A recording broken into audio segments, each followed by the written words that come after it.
Cela fait déjà 6 mois que vous les empruntez et que vous pouvez les voir circuler sur le premier tronçon de la nouvelle ligne E.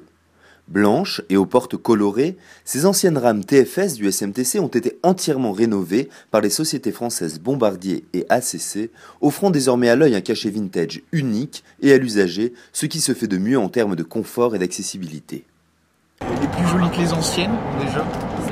Les couleurs sont bien choisies. C'est blanc, ça fait bien récent. Ah, ça va, il est joli, il est bien, ouais. Il change des autres, hein. Il est neuf et voilà, ça c'est beau.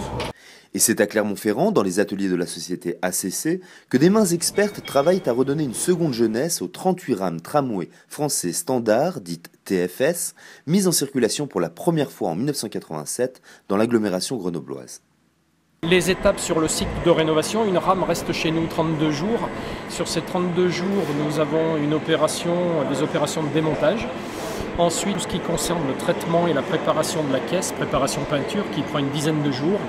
Et ensuite, lorsque la rame revient, on a une phase de remontage des aménagements, une phase d'essai électrique, comme on a pu le voir tout à l'heure, voiture par voiture. Et la dernière phase, c'est celle où nous sommes ici, c'est-à-dire un réveil du train et une alimentation en 750 volts pour vérifier tout le fonctionnel de la rame. Chaque mois, 2 rames profondément modernisées et remises à neuf intègrent ainsi le réseau de la ligne E.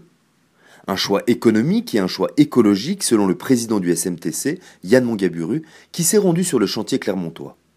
Le choix de la rénovation, c'est à la fois un choix de saine gestion de l'argent public, de pouvoir donner une seconde vie à des rames qui peuvent encore durer plus longtemps, et aussi un choix écologique que de ne pas acheter un nouveau produit quand on peut le rénover.